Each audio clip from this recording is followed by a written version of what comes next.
Hi, my name is Jente and this is day 5 of Tour de Fleece. I kind of feel like that in Wednesday's video I did not impress upon you enough how lovely this fiber is, how much I love this Shetland fiber. You know, I suffer from this disease called the fiber I'm spinning now is my absolute favorite fiber ever.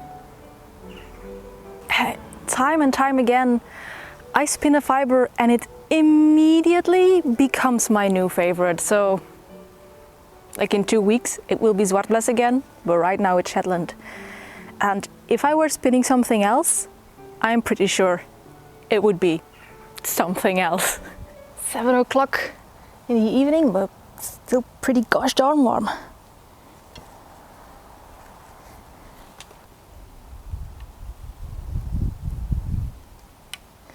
I do find, however, that this Shetland, I always have some difficulty, or I always, like the full 4 days that I have been spinning this, difficulty with getting the rhythm at which it wants to spin. So like getting started is a little bit a nuisance because my yarn breaks every now and again. But when I get spinning, when I actually find the rhythm again that I was spinning at last time, smooth going, so fantastic. But it's a little bit tricky to get going every time. It's probably user error, you know. I'm fully aware of that.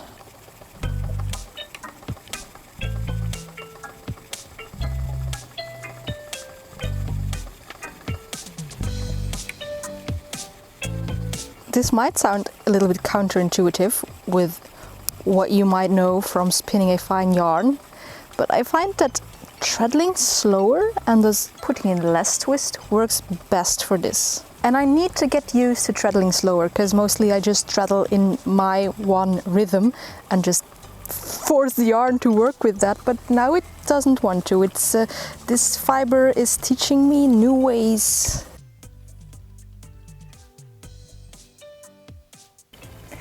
And now, while it is true that the current breed I'm spinning is also my current favorite breed, I also want to tell you that over the past year I have been spinning a couple of down breeds or breeds in the down family. I don't know how you exactly describe it, but I have been spinning both Suffolk and Hampshire down, and yeah, I really do like down breeds, like the crimpy, springy, bouncy.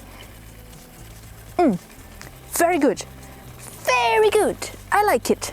Also the reason why I like Zwartbles and Blue Tassel so much, because they're so springy and bouncy, and yeah. That's like my favorite characteristic of a she breed, of a yarn. It's when they're like almost elastic and so squishy, you can like take your entire garment and squish it into your fist because it just has so much elasticity and bounce. That's what I like. Yeah. Are you maybe someone who prefers like silky, smooth, long wools, for example? I would be interested to hear what is actually your favorite characteristic of a breed for spinning.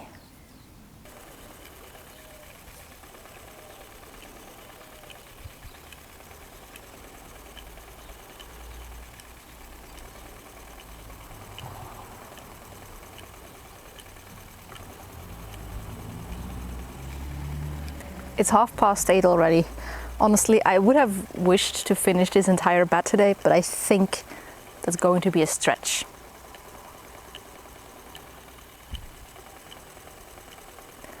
But on Friday I have a day off because it is the Flemish national, well, quote-unquote national holiday, so it's okay that I spin a little bit less now on Wednesday and tomorrow on Thursday.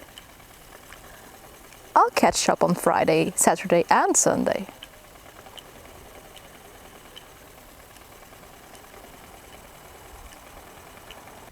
It's now 9:20. My husband will come home from his workout any moment now, so I think I'm going to quit for today. This is what there is left of my 4th bath. I'm quite positive I can spin that tomorrow and then maybe start plying or keep the plying for Friday and then make Friday a ply day. Yeah, I'm making stupid jokes. I should put the camera down before this gets a whole lot more cringe.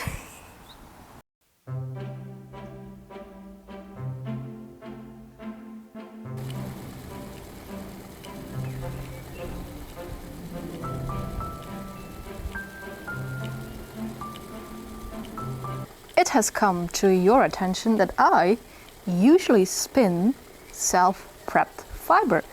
I seem to have a preference for raw sheep wool instead of commercially processed and dyed braids. And yes, it is true.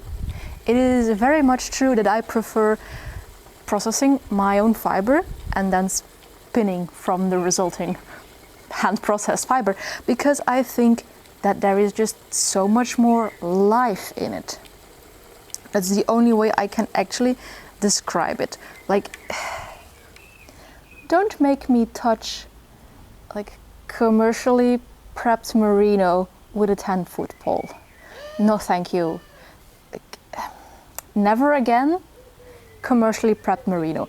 And with that, I don't mean merino prepped by like a small local business that does all things with love. No, I'm talking about the very robotically, chemically processed merino that has never seen human hands between shearing and packaging. I would say that feels like it has been beaten to death by a stick, but that's not true. I feel like it's been bludgeoned to death by some robotic steel bat with spikes or something. It just feels so lifeless.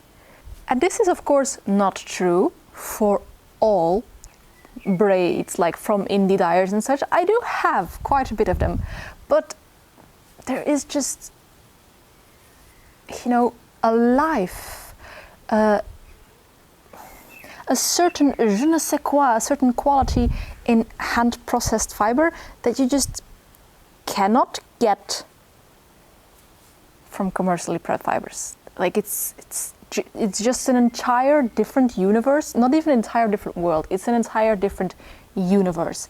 If you have the place and the time and the tools to process your own fleeces, 100%, 10 out of 10, do recommend.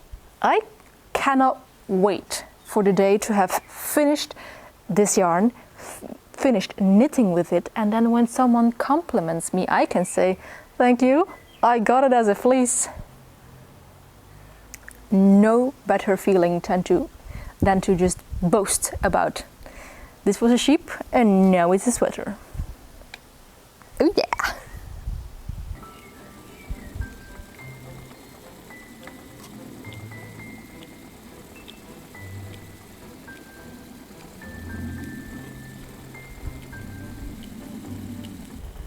Initially, I didn't plan on this being the video where I answered the question, what shows do I like to watch while crafting, but I just have to show you what I'm looking at right now.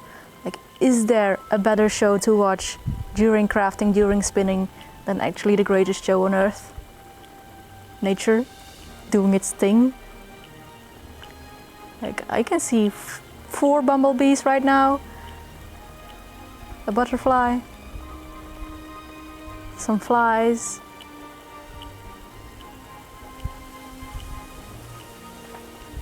Yeah, it is the greatest show on earth. It's another reason why I really like spinning outside. There's always something happening. Oh, they're true butterflies. There's one, I would say it's in Dutch is a koolwitje. I will put the name in English on screen. And then I think the other one is a zandtoogje.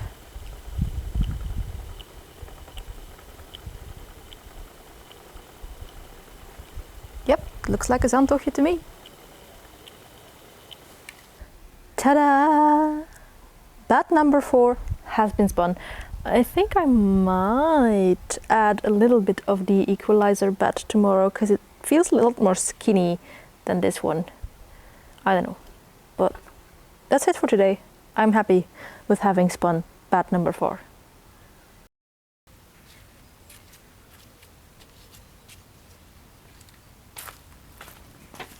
It's a fine Friday morning for some equalizing.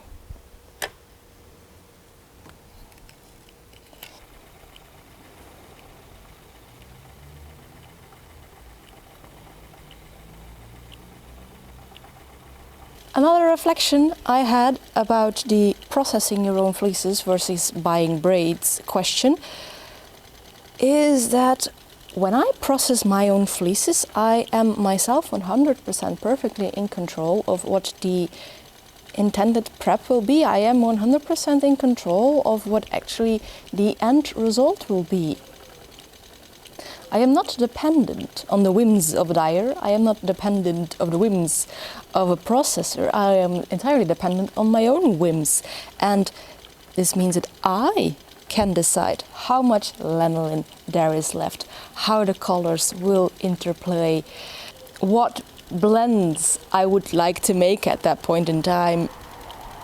And I've got quite a lot of comments when I was spinning an especially stubborn braid that I should steam it or do something else to make it a more comfortable spin for me, to bring the life back into it. If I have to put in the work, I would rather put in all of the work.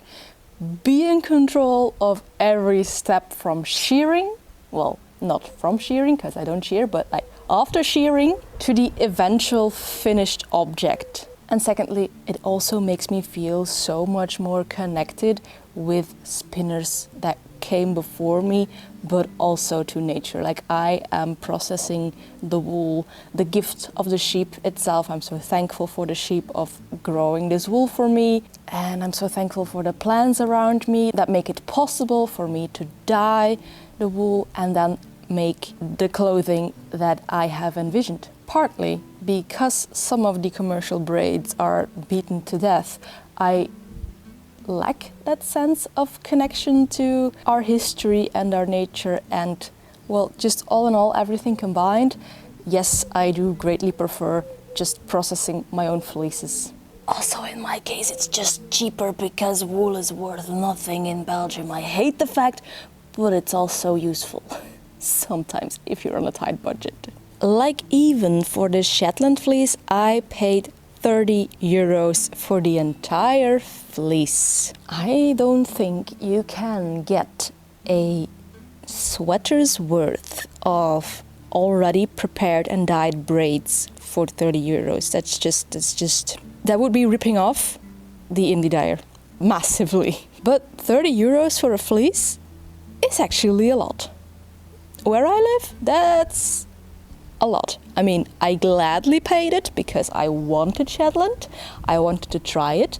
I am also glad that it was a rather clean fleece, but it just doesn't weigh up to buying a sweater's worth of braids. And now at least I also had the fun of processing it myself. I mean, processing fleece actually just is a lot of fun. You get to get your hands in the fleece, like you get to touch wool, like what's not to like? There we go, now they look kind of equal and we can start plying so that our Friday is a ply day.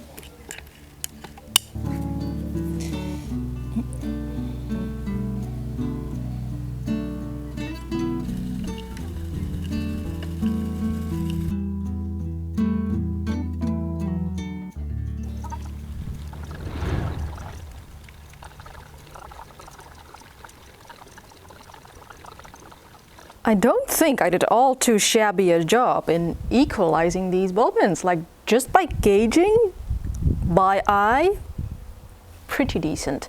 Now, for a little trick of practical magic. Let's make a plying bracelet. I like to start by just going around my pinky finger and then around the middle finger, around the back of my hand, and then back around the middle finger. So around the back of my hand, around the middle finger, around the back of my hand, around the middle finger. Now there are people who will go around the front of their hand and then go around their finger from the back, and there are also people who use their index finger or their ring finger. It doesn't actually matter. What matters is this movement of making interlocking loops of yarn.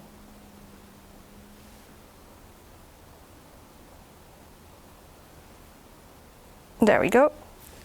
That's all of that single on my hand. I'm going to slide it off my finger now so that it becomes an actual bracelet. And then I put the end together with the end of the bobbin that ran out. And start plying them together. Now the magic is that this will just slide off your hand.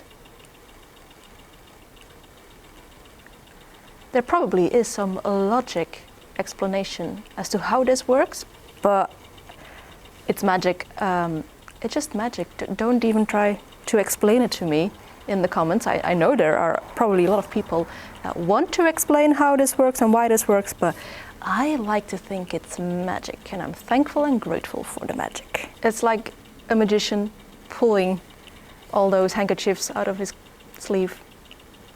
There is logic explanation for it, but we all like to believe in the magic, right?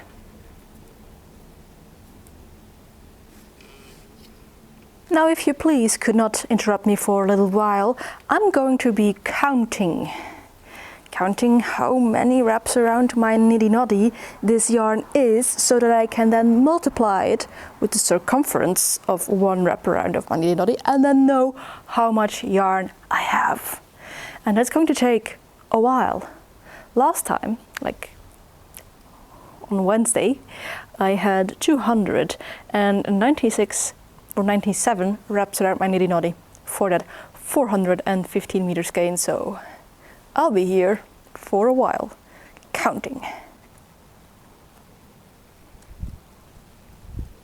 So this silly thing actually went 357 times around my niddy noddy. I have pain in both my arms now. That was a little bit much. So yeah, in skein form, that is, let's say it all together, a chungus. And our chungus amount to approximately 160 grams and 499.8 meters, so not exactly 500 meters, but yeah, it's 500 meters. This means that this is a sport weight skein, while my previous one was a sport to DK weight. It might be that I have been spinning a little bit thinner than a previous one, and I should be mindful not to get too thin over the course of Tour de Fleece, because we want a yarn that is consistently nice to knit with 3mm needles, because that is my plan. As it is Friday ply day, I want to get another plied on. I'm going to ply this turtle. Is this project finished? Nope, not even the slightest. But I want to free up my spindle, my Studio Spindle Aphrodite, because tomorrow I will be going to my mum and I want to bring a spinning project with me, but I don't want to bring this spinning project. No, I want to get started on one of Mars's bats, and I want to teach myself ply on the fly. So let's empty this one first, and then tomorrow we can start plying while we're flying. Now, the beauty of spinning with a Turkish or cross-arm spindle is that you make a turtle that is essentially a center pull ball, so you don't have to make a plying bracelet or plying ball. Well, that is when you secure both ends and you can find both ends. Yep, so I made a plying bracelet instead.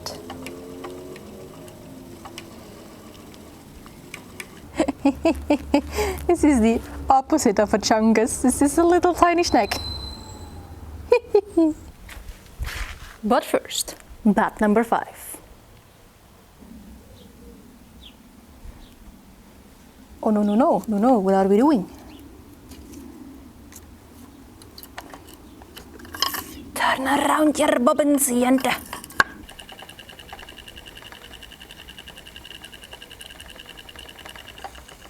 Now, speaking of the cool things that Mars sent me, amongst that was also, there were also some silk cocoons, and I have never spun silk straight from the cocoon. I have only been spinning sari silk, so recycled saris, thrums that are left over from weaving. Another really cool package that I have received in the past year was from Rika, all the way from India, who sent me some camel and some yak.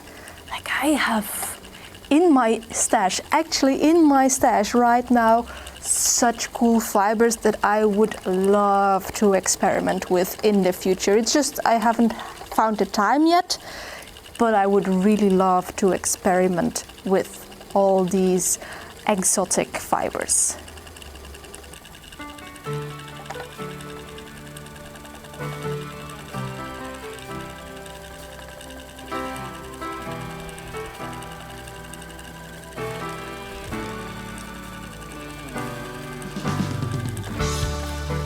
Oh, that was bat number 5.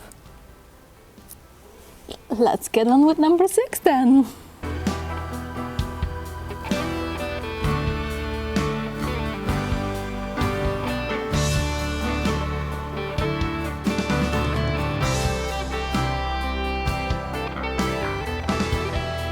It's 9:45 in the evening right now. I think I started around 9 o'clock this morning. Have I done anything else than spinning today? Yes, I did edit already some of this, so it was an entirely Tour de Fleece themed day. I'm very happy with that, actually. I didn't feel nagged by not being productive in any other kind of sense, and I have just been doing what I love most, and that's a good day. Playing with fiber, that's a good day. I'm going to head off to bed, and I'll see you tomorrow.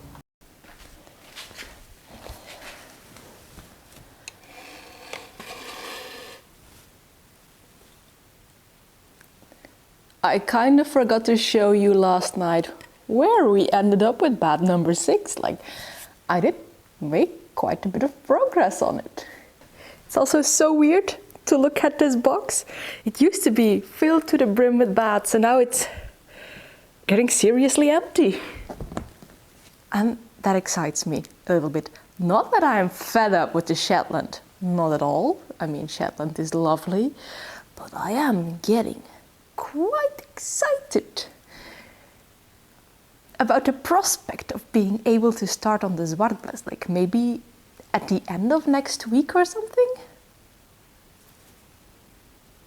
Yes, oh yes, the Zwartbles. If there ever is a fiber that I can say that it was love at first sight, yeah, Zwartbles, and probably blue tassel as well. And then I must say that I fell in love with Zwartbles twice. First, when I first got it and saw the magnificent color, the softness of it, but then I spun it like inchworming, short forward draft from combed fiber, which was nice yarn. But a year later, I carded it and spun it long draw, and I fell in love all over again. Ooh yeah. Zwartbles. Anyway, for now, I can just still be in love with the Shetland for 2.5-ish more bats.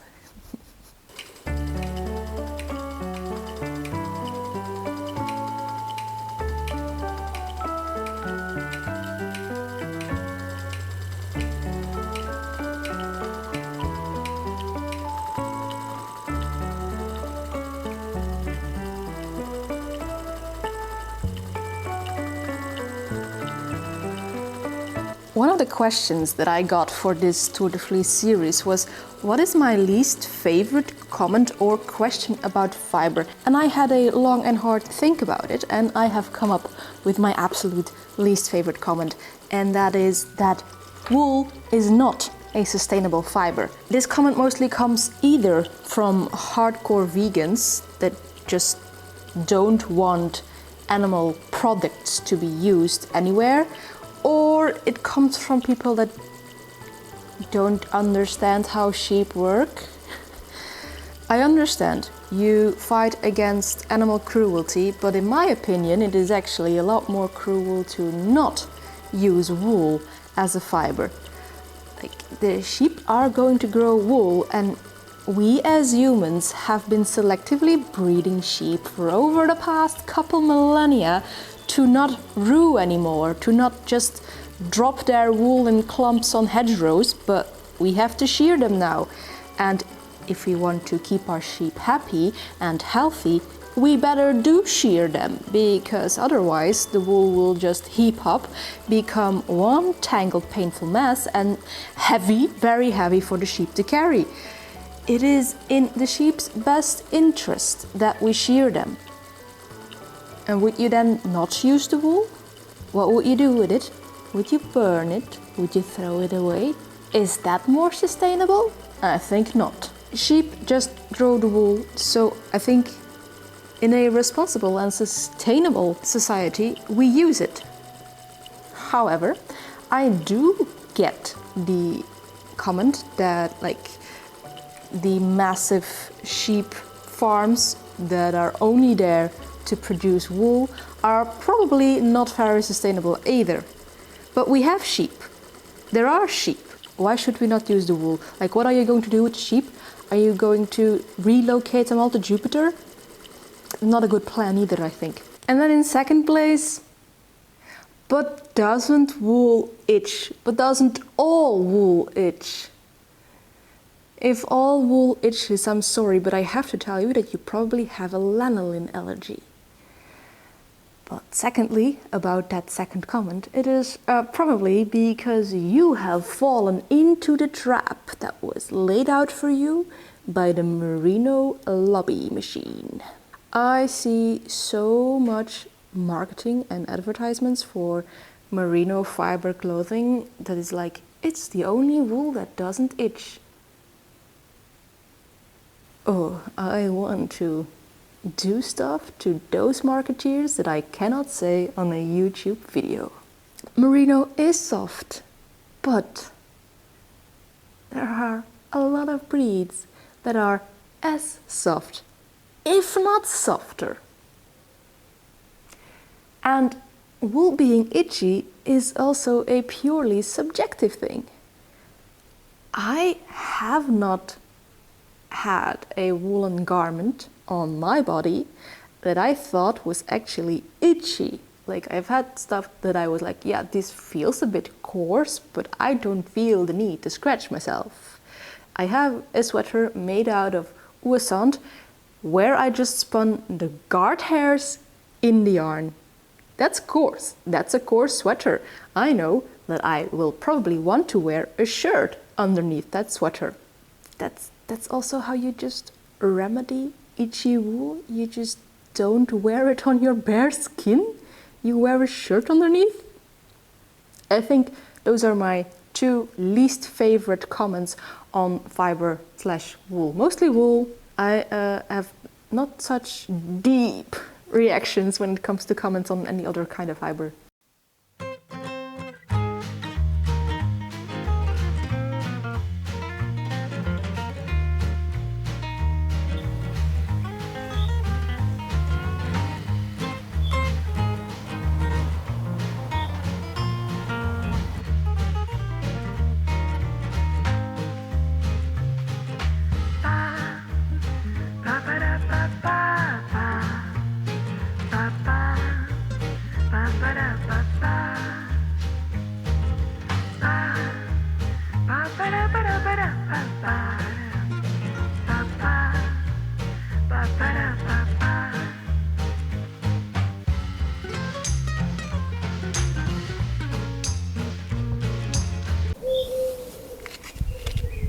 I think I have succeeded in learning myself a new technique, that is plying on the fly. Look at it! Ah! I'm almost through one of Mars's bats and it just looks like lichen or moss on tree bark, and it is because we know each other aesthetics that I can say this and know that they will see it as a compliment.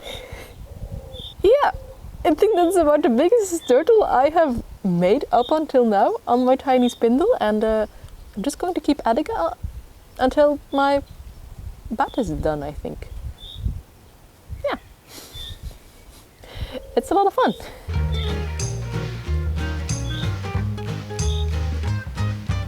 Yes, I actually was a little bit daunted by this technique, but that's because it looks a lot more complex than it actually is.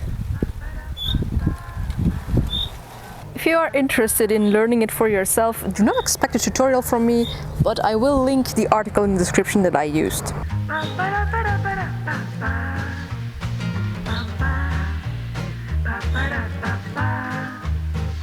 And we're back in our usual spot. I wasn't able to finish this pin today. I still have this bit left of the bat, but now it is time to go and edit this vlog so that you have it tomorrow.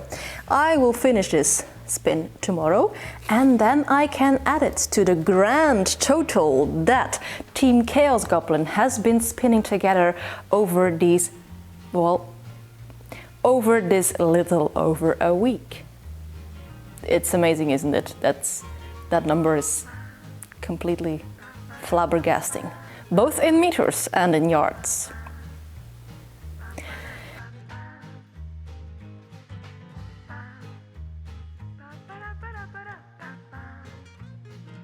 Anyway, if you like these kind of hobby shenanigans and want to follow along with this Tour de Fleece vlog, then well, maybe you could like, comment or subscribe, but of course that is all up to you. And as for me, I will see you on Wednesday in the next video. But before we do that, if you haven't seen the rest of Tour de Fleece, here is the playlist. Bye!